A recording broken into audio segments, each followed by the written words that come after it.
వరంగల్ కి సంబంధించి మరిన్ని అప్డేట్స్ మా కరెస్పాండెంట్ నవీన్ అడిగి తెలుసుకుందాం. నవీన్ చెప్పండి. నీలిమ ఉమ్మడి వరంగల్ జిల్లా వ్యాప్తంగా ఎన్నికల పోలింగ్ గ్రామ పంచాయతీకి సంబంధించి తొలి విడత ఎన్నికల పోలింగ్ కాసేపటి క్రితమే ప్రారంభమైంది.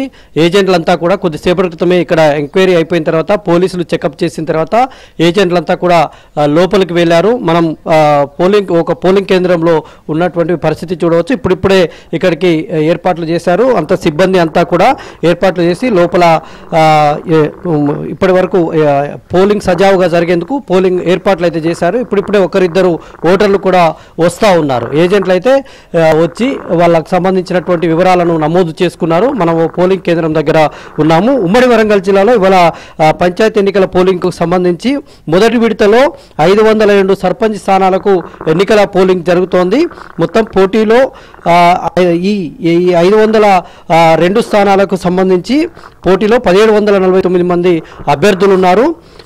ఇక్కడ పోటీలో మొత్తం వార్డుకు సంబంధించి 4952 వార్డులకు పోలింగ్ జరుగుతూ ఉంది. బరిలో 8676 మంది అభ్యర్థులు బరిలో ఉన్నారు.